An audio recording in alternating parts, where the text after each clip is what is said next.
ಅಸ್ಸಲಾಮು ಅಲೈಕುಂ. ನಾವಿಲ್ಲಿ ಅಲಿ ಕನ್ನಡ ಕಲಿ ಅಕಾಡೆಮಿಯ ವೇದಿಕೆಯಲ್ಲಿದ್ದೇವೆ. ನಮ್ಮ ಈ ವೇದಿಕೆಯ ಒಂದು ಸ್ಪೆಷಾಲಿಟಿ, ಒಂದು ವಿಶೇಷತೆ ಏನೆಂದರೆ ಇಲ್ಲಿ ನಾವೆಲ್ಲರೂ ಒಬ್ಬರಿಂದೊಬ್ಬರು ಕಲಿಯುವಂಥವ್ರು. ಇಲ್ಲಿ ಒಂದು ವ್ಯಕ್ತಿತ್ವ ವಿಕಾಸ ಆ ಥರ ಒಂದು ಒಂದು ಚಟುವಟಿಕೆಗಳು ನಡೆಯುತ್ತಾ ಇದ್ದೇವೆ. ನಮ್ಮ ಎಲ್ಲರ ಒಂದು ಪುಣ್ಯ ಅನ್ಬೇಕು. ನಾನು ಈ ಟ್ರೈನಿಂಗ್ ಸ್ಟಾರ್ಟ್ ಮಾಡಿದಾಗ ನಾನು ಅನ್ಕೊಂಡೆ ಶಬೀರ್ ಸಾಹೇಬರು ಇಲ್ಲಿ ಒಬ್ಬ ವಿದ್ಯಾರ್ಥಿಯಾಗಿ ಬರ್ತಾರೆ ಅಂತ. ಆದರೆ ನನಗೆ ಆಮೇಲೆ ಮನವರಿಕೆ ಆಯಿತು. ನಾನು ಕೂಡ ತುಂಬಾ ವಿಷಯಗಳನ್ನು ಶಬೀರ್ ಸಾಹೇಬರಿಂದ ಕಲಿತಾ ಇದ್ದೀನಿ, ಅಲ್ಹಮ್ದುಲಿಲ್ಲಾ. ಸೊ ಇವತ್ತು ಕೂಡ ಶಬೀರ್ ಸಾಹೇಬರಿಂದ ಕೆಲವು ಹಿತನುಡಿಗಳನ್ನು, ಕಿರು ಮಾತುಗಳನ್ನು ಕೇಳೋಣ ಇನ್ಶಾ ಅಲ್ಲಾಹ್. ಅಸ್ಸಲಾಮು ಅಲೈಕುಂ ವರಹಮತುಲ್ಲಾಹಿ ವಬರಕಾತುಹು. ನಹಮದುಹು ವ ನಸಲ್ಲಿ ಅಲಾ ರಸೂಲಿಲ್ ಕರೀಮ್. ಅಮ್ಮಾ ಬಾದ್. ನನ್ನ ಸಹೋದರ ಸಹೋದರಿಯರೇ, ಈ ಸೆಷನ್ ಅಲ್ಲಿ ನೀವೇನು ಎಲ್ಲರೂ ಕೋಟ್ಸ್ ಕೇಳಿದ್ದೀರಾ, ಹದೀಸ್ ಕೇಳಿದ್ದೀರಾ, ಆಯತ್ ಕೇಳಿದ್ದೀರಾ, ಹ್ಯಾರಿಸ್ ಸರ್ ಸ್ಪೀಚ್ ಕೇಳಿದ್ದೀರಾ. ಬಹುಶಃ ನಿಮ್ಮ ಸ್ಪೀಚ್ ವಿಷಯ ಏನು ಸರ್? ಅದು ನಿಮ್ಮ ಇವತ್ತು ವಿಷಯ ಜಿಕ್ರ್ ಬಗ್ಗೆ ಹೇಳಿದ್ದೀರಾ. ಸ್ಪೀಚ್ ಅಲ್ಲಿ ಮೊದಲು ದೇವರನ್ನ ಸ್ಮರಿಸುವುದು, ತದನಂತರ ಪ್ರವಾದಿ ಮೊಹಮ್ಮದ್ ಸಲ್ಲಲ್ಲಾಹು ಅಲೈಹಿ ವಸಲ್ಲಂ ಮೇಲೆ ದುರುದ್ ಹೇಳುವುದು. ಇದು ಒಂದು ಸಂಪ್ರದಾಯ. ಯಾವುದೇ ಒಂದು ಸ್ಪೀಚ್ ಮಾಡಬೇಕಂದ್ರು, ಒಂದು ಜಿಕ್ರ್ ಮಾಡಬೇಕಂದ್ರು, ಒಂದು ದುವಾ ಹೇಳಬೇಕಂದ್ರೆ, ಒಂದು ಖುತ್ಬಾ ಶುರು ಮಾಡಬೇಕು ಅಂದ್ರೆ, ನಾವು ಜಿಕ್ರಲ್ಲಿ ಕೂತ್ಕೋಬೇಕು ಅಂದ್ರೆ ಅದಕ್ಕೆ ಒಂದು ವಿಧಾನ ಇದೆ. ಎಲ್ಲದಕ್ಕೂ ಒಂದು ವಿಧಾನ, ಒಂದು ಸಬ್ಜೆಕ್ಟ್ ಇರುತ್ತೆ, ಒಂದು ಸಿಲೆಬಸ್ ಇರುತ್ತೆ, ಟೈಮ್ ಟೇಬಲ್ ಇರುತ್ತೆ. ಸೊ ಅದೇ ರೀತಿ ನಾವು ಯಾವುದೇ ಒಂದು ಸ್ಪೀಚ್ ಮಾಡಲಿ, ಒಂದು ಓದಕ್ಕೆ ಕೂತ್ಕೋಬೇಕಂದ್ರೂ, ಒಂದು ಕುರಾನ್ ಓದಬೇಕಂದ್ರೂ, ಒಂದು ದುವಾ ಮಾಡಬೇಕಂದ್ರೂ ಪ್ರಥಮವಾಗಿ ನಾವು ದೇವರನ್ನು ಅಲ್ಲಾಹನನ್ನು ಸ್ಮರಿಸಬೇಕು. ನೀವು ಅಲ್ಲಾಹನನ್ನು ಅವನ ಪರಿಶುದ್ಧ ಹೆಸರುಗಳಿಂದ ಸ್ಮರಿಸಿ ಅಂತ ಕುರಾನಲ್ಲಿ ಇರ್ತದೆ. ಕುರಾನಲ್ಲಿ ಏನಿರುತ್ತೆ? ಅವನ ಉತ್ತಮ ಗುಣಗಳು, ಅಲ್ಲಾಹಕ್ಕೆ 99 ಹೆಸರುಗಳು, ಅಲ್ಲಾಹನ 99 ಹೆಸರುಗಳಿದೆ. ಆ ಹೆಸರುಗಳಲ್ಲಿ ಆ ಹೆಸರುಗಳೊಂದಿಗೆ ನೀವು ನನ್ನನ್ನು ಸ್ಮರಿಸಿ ಅಂತ ದೇವರು ಹೇಳ್ತಾರೆ. ಸೊ ಅದೇ ರೀತಿ ನಾವು ಅಲ್ಲಾಹನನ್ನು ಸ್ಮರಿಸಬೇಕು. ತದನಂತರ ಅಲ್ಲಾಹನ ನಂತರದ ಪ್ರವಾದಿ ಮೊಹಮ್ಮದ್ ಸಲ್ಲಲ್ಲಾಹು ಅಲೈಹಿ ವಸಲ್ಲಂ ದರೂದ್ ಅಂತ ಹೇಳಬೇಕು. ಯಾಕಂದ್ರೆ ಈ ಪ್ರಪಂಚದ ಎಲ್ಲರೂ ನಾವು ಏನೇ ಸ್ಮರಿಸಬೇಕು, ಅಲ್ಲಾಹ ಪ್ರವಾದಿ ಮೊಹಮ್ಮದ್ ಸಲ್ಲಲ್ಲಾಹು ಅಲೈಹಿ ವಸಲ್ಲಂ ಮೇಲೆ ದರೂದ್ ಹೇಳಬೇಕು. ಅದು ಇದು.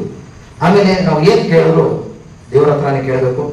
ಅದು ನಮ್ಮ ಪ್ರಥಮ ಕರ್ತವ್ಯ ಅಂತ ಹೇಳ್ಬೋದು. ಕುರಾನಿನ ಏನು ಎಲ್ಲ ಅಧ್ಯಾಯಗಳನ್ನು ಓದ್ತೀವಿ, ಅದರಲ್ಲಿ ಇರೋದೇ ನಾವು ಏನೇ ಕೇಳಿದ್ರು ಅಲ್ಲಾಹನನ್ನು ಕೇಳಬೇಕು. ಅಲ್ಲಾಹನನ್ನು ಹೊರತು ಬೇರೆಯವರನ್ನು ಯಾರು ಕೇಳಬಾರ್ದು, ಏನನ್ನು ಕೇಳಬಾರ್ದು. ಯಾಕಂದ್ರೆ ಲೈಸ ಬಿಸ್ಮಿಹಿ ಶೈഉನ್, ಅಲ್ಲಾಹನ ಹೊರತು ಈ ಎಲ್ಲ ಪ್ರಪಂಚವು ಒಂದು ನೊಣನೂ ಸಹ ಸೃಷ್ಟಿಸಬಲ್ಲದು. ಒಂದು ನೊಣನು ಅಲ್ಲಾಹ ಹೊರತುಪಡಿಸಿ ಬೇರೆಯವರು ಯಾರು ನೊಣನು ಸೃಷ್ಟಿ ಮಾಡೋಕ್ಕಾಗಲ್ಲ. ಯಾಕಂದ್ರೆ ನಾನು ಈ ಹಿಂದೆ ಹೇಳಿದೆ, ನಮ್ಮ ಅಧ್ಯಯನಕ್ಕೆ ಕುರಾನ್ ಮತ್ತು ಹದೀಸ್ಗಳೇ ಸಾಕು.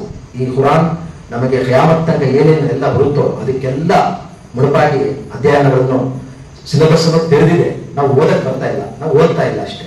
ನಾವು ಕುರಾನನ್ನ ಅಧ್ಯಯನ ಗಂಭೀರವಾಗಿ ಮಾಡಿದ್ರೆ ಚಂದ್ರಕ್ಕೆ ಹೋಗೋದು ಅದೇ ಕಾರಣ, ಸೂರ್ಯನ ಮುಂದೇನೋ ಪ್ರಪಂಚ ಇದೆ ಅಂತ ತಿಳಿಯೋದು ಅದೇ ಕಾರಣ.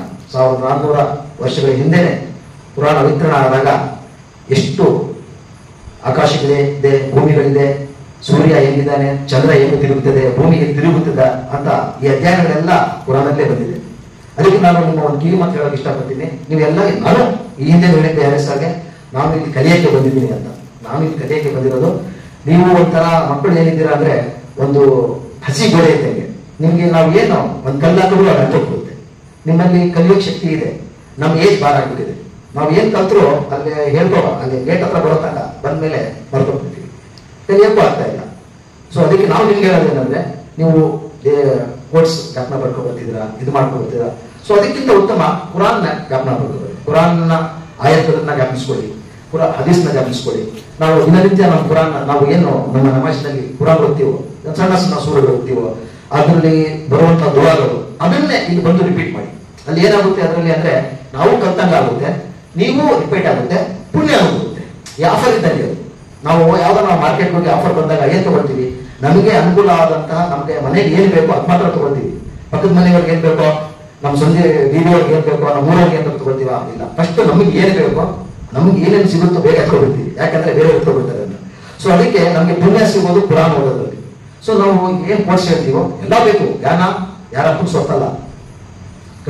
ಒಂದು ಒಳ್ಳೆ ಮಾತು ನಮ್ಮ ಸೊತ್ತು, ನಮ್ಮ ಕಳೆದೋಗಿರೋ ಸೊತ್ತು ಅಂತ ಭಾವಿಸ್ಬೇಕು. ಅದರಲ್ಲಿ ಹೇಳ್ತಾರೆ, ಕಳೆದೋಗಿರೋ ಒಳ್ಳೆ ವಸ್ತು, ಒಳ್ಳೆ ಮಾತು ನಮ್ಮ ಕಳೆದೋಗಿರೋ, ಒಂದು ಒಳ್ಳೆ ಮಾತು ನಮ್ಮ ಕಳೆದೋಗಿರೋ ವಸ್ತು. ಅದರಲ್ಲಿ ನಮ್ಮ ಹಕ್ಕು, ಫಸ್ಟ್ ನಮ್ಮ ಹಕ್ಕು. ಏನೇ ಒಳ್ಳೆಯ ಮಾತಿರಲಿ ನಾವು ಕಲಿಬೇಕು. ಸೊ ನೀವು ಕಲಿಯೋಕ್ಕಿಂತ ಮುಂಚೆ ಫಸ್ಟ್ ಕುರಾನ್, ನಾನು ಹೇಳೋದೇ ಪದೇ ಪದೇ ಸಣ್ಣ ಸಣ್ಣ ಸೂರುಗಳಿದೆ ಬಾರೆ ಅಮ್ಮಲ್ಲಿ, ಅಲ್ಹಮ್ದುಲಿಲ್ಲಾ ಹಾಫೀಸ್ಗಳಿದ್ದಾರೆ, ಸಂತೋಷ, ಅದ್ರ ಬಗ್ಗೆ ನಾನು ಮಾತಾಡಲ್ಲ. ಬಟ್ ನಮ್ಗೆ ನಮ್ಮ ಹತ್ರ ಬರಲ್ಲ, ನಾವು 10 ಸೂರ 11 ಸೂರುಗಳು 20 ಸೂರುಗಳು ಜ್ಞಾಪನ ಇರುತ್ತೆ. ಅದನ್ನ ಮನೆಯಲ್ಲಿ ಕೂತ್ಕೊಂಡು ಅದರ ಅರ್ಥ ಮಾಡಿಕೊಂಡು ಅದರ ಸಾರಾಂಶ ತಿಳ್ಕೊಂಡು, ಯಾಕಂದ್ರೆ ಒಂದೊಂದು ಆಯತ್ತಲ್ಲಿ ನಮ್ಮ ಪೂರ್ವಜಕರು ಒಂದೊಂದು ಆಯತ್ ಮೇಲೆ ಒಂದೊಂದು ಪುಸ್ತಕಗಳೇ ಬರ್ತಿದ್ದಾರೆ, ಹದೀಸ್ಗಳೇ ಬರ್ತಿದ್ದಾರೆ. ಇನ್ನಮ ನಾಮಾನು ಬಿನ್ಯಾತ್ ಅಂತ ಏನ್ ಹೇಳಿದ್ರು, ಇಮಾಮ್ ಬುಖಾರಿ ಅವರು ತಮ್ಮ ಹದೀಸ್ನ ಶ್ರೇಣಿ ಅಲ್ಲಿಂದಲೇ ಶುರು ಮಾಡ್ತಾರೆ. ಆ ಹದೀಸಿಂದ ಇನ್ನಮ ನಾಮಾನು ಬಿನ್ಯಾತ್. ಸೊ ಕಲಿಕೆ ಅನ್ನೋದು ಬಹಳ ಇದೆ. ನೀವು ಏನ್ ಕಲಿತೀರೋ ದಯವಿಟ್ಟು ಸ್ವಲ್ಪ ಟರ್ನ್ಔಟ್ ಮಾಡಿಬಿಟ್ಟು ಕುರಾನ್ ಬಗ್ಗೆನೇ ಕಲೀರಿ. ಬೇರೆ ನಿಮ್ಗೆ ಜ್ಞಾನ ಸಿಗುತ್ತೆ, ಎಲ್ಲೂ ಸಿಗ್ತಾ ಇರುತ್ತೆ. ಸ್ಪೆಷಲಿ ಹೆಣ್ಮಕ್ಳು ನಮ್ಮ ಮಸೀದಿಗಳಿಗೆ ಬರಲ್ಲ, ಬಯಾನ್ಗಳಿಗೆ ಹೋಗಲ್ಲ, ಜಮಾತ್ಗಳಿಗೆ ಹೋಗಿರಲ್ಲ, ಇಸ್ತಿನಾಗಳಿಗೆ ಹೋಗಿರಲ್ಲ. ಸೊ ನಿಮ್ಗೆ ತಿಳಿಯೋಕೆ ಅವಕಾಶಗಳು ಕಡಿಮೆ ಸಿಗ್ತಾ ಇದೆ. ಇವಾಗ ಬಿಡಿ ಆನ್ಲೈನ್ ಇದೆ, ಆನ್ಲೈನ್ ಅಲ್ಲಿ ಬರೋದೆಲ್ಲ ಸತ್ಯ ಅಂತ ತಿಳಿಬೇಡಿ ದಯವಿಟ್ಟು. ಇನ್ನೊಂದು ಹೇಳ್ತೀನಿ ನಾನು ಕಿವಿ ಮಾತು, ಯೂಟ್ಯೂಬ್ ಅಲ್ಲಿ ಬರುವಂತವು ಹದೀಸ್ಗಳು, ಆನ್ಲೈನ್ ಅಲ್ಲಿ ಬರುವಂತವು, ಅದರಲ್ಲಿ ಸಂಶಯ ಇರುತ್ತೆ. ಕೆಲವು ಎಲ್ಲರೂ ಸತ್ಯ ಹೇಳ್ತಾರೆ ಅಂತ ಗೊತ್ತಿಲ್ಲ. ಅವಾಗಲೇ ಒಂದು ಯಾರೋ ಹದೀಸ್ ಕಾಲದಲ್ಲಿ ಮುನಾಫಿಕ್ಗಳು ಮುಂದೆ ಕೂತ್ಕೊಳ್ತಿದ್ರು, ಪ್ರವಾದಿ ಮೊಹಮ್ಮದ್ ಪ್ರವಚನ ಮಾಡುವಾಗ ಮುಂದೆ ಕೂತ್ಕೊಳ್ತಿದ್ರು. ಮುಂದೆ ಕೂತ್ಕೊಂಡು ಎಷ್ಟು ಅನಿಸ್ತಿದ್ರು ಅಂದ್ರೆ ಕ್ಲೀನ್ ಆಗಿ ನೋಡ್ತಾರೆ, ಅವರೇ ಎಲ್ಲ ಅನಿಸ್ಬಿಟ್ಟಿದ್ದಾರೆ ಅಂದ್ರೆ ಅವ್ರಿಗೆ ಹೇಳ್ಬಿಟ್ಟು ಆಚೆ ಹೋಗ್ಬಿಟ್ಟು ಪ್ರವಾದಿ ಮೊಹಮ್ಮದ್ ಹಿಂಗೆಲ್ಲ ಹೇಳಿದ್ರು, ಹೀಗೆ ಹೇಳಿದ್ದು ಅಂತಿದ್ರು. ಸೊ ಮಿಸ್ಗೈಡ್ ಮಾಡಿ. ಸೊ ದಯವಿಟ್ಟು ಯೂಟ್ಯೂಬ್ ಅಲ್ಲಿ ಇರೋದನ್ನ ಡೌನ್ಲೋಡ್ ಮಾಡೋದು, ಹೇಳೋದು ಸ್ವಲ್ಪ ಅವಾಯ್ಡ್ ಮಾಡಿ, ಅಧ್ಯಯನ ಮಾಡಿ. ಎಲ್ಲರ ಮನೆಯಲ್ಲೂ ಕುರಾನ್ ಇದೆ, ಹದೀಸ್ ಇರುತ್ತೆ. ಒಂದು ಕುರಾನ್ ಒಂದು ಆಯತ್ ನಮ್ಗೆ ಒಂದು ಅಲ್ಲ, ಪ್ರವಾದಿ ಮೊಹಮ್ಮದ್ ಹೇಳ್ತಾರೆ ಕುರಾನ್ ಓದಿದ್ರೆ ಪುಣ್ಯ ಇದೆ, ಎಲ್ಲರಿಗೂ ಗೊತ್ತು. ಕುರಾನ್ ಅಲಿಫ್ ಲಾಮ್ ಮೀಮ್ ಅಂದ್ರೆ ಒಂದು ಪದ ಓದಿದ್ರೆ 10 ನೇಕಿಗಳು ಅಂತಾರೆ. ಬಟ್ ಹದೀಸಲ್ಲಿ ಹೇಳ್ತದೆ ಅಲಿಫ್ ಲಾಮ್ ಮೀಮ್ ಇಸ್ ನಾಟ್ ಎ ವರ್ಡ್, ಅಲಿಫ್ ಇಸ್ ಎ ವರ್ಡ್, ಲಾಮ್ ಇಸ್ ಎ ವರ್ಡ್, ಮೀಮ್ ಇಸ್ ಎ ವರ್ಡ್. ಸೊ ಅಲಿಫ್ ಓದಿದ್ರೆ 10, ಲಾಮ್ ಓದಿದ್ರೆ 10, ಮೀಮ್ ಓದಿದ್ರೆ 10. ಸೊ 30 ನೇಕಿಗಳು ಸಿಗುತ್ತೆ. ಸೊ ದಯವಿಟ್ಟು ಇಲ್ಲಿ ಕೋರ್ಸ್ ಹೇಳ್ತಿರಲ್ಲ, ಅದೇ ಕುರಾನ್ ಆಯತ್ಗಳನ್ನು ಓದ್ಕೊಬರ್ರಿ, ಹದೀಸ್ಗಳನ್ನು ಓದ್ಕೊಬರ್ರಿ, ನಮ್ಮ ಜೀವನಕ್ಕೂ ಕೆಲಸಕ್ಕೆ ಬರುತ್ತೆ ಅಂತ ಹೇಳ್ತಾ, ನಾನು ಹರಿಸರ್ ಪದೇ ಹೇಳಿದ್ದೆ ನಾನು ಕಲಿಯಕ್ಕೆ ಬಂದಿರೋದು ಅಂತ. ನನಗೂ ಸಂತೋಷ ಆಗ್ತಾ ಇದೆ, ಯಾಕಂದ್ರೆ ನಾನು ಮಾತಾಡೋದು ಬರ್ತಿರ್ಲಿಲ್ಲ, ನನಗೆ ಸ್ಟೇಜ್ ಮೇಲೆ ಮಾತಾಡೋದು ಬರ್ತಾ ಇರಲಿಲ್ಲ. ಆದ್ರೂ ಇಲ್ಲಿ ಬಂದು ಕಲ್ತಿದ್ದೀನಿ ನಾನು, ನನಗೆ ಹೆಮ್ಮೆ ಆಗ್ತಾ ಇದೆ. ಸೊ ಅದಕ್ಕೆ ನಾನು ಮತ್ತೊಮ್ಮೆ ಅಲಿ ಕನ್ನಡ ಕಲಿ ಇಂಗ್ಲಿಷ್ ಅಕಾಡೆಮಿ ಮತ್ತು ಹ್ಯಾರಿಸ್ ಆಗಿ ವಂದಿಸುತ್ತಾ ನಿಮ್ಗೆಲ್ಲರಿಗೂ ಮತ್ತೊಮ್ಮೆ ಧನ್ಯವಾದ ಹೇಳುತ್ತಾ ನನ್ನ ಮಾತನ್ನು ಮುಗಿಸ್ತೀನಿ. ಅಸ್ಸಲಾಮು ಅಲೈಕುಂ ವರಹಮತುಲ್ಲಾಹಿ ವಬರಕಾತುಹು.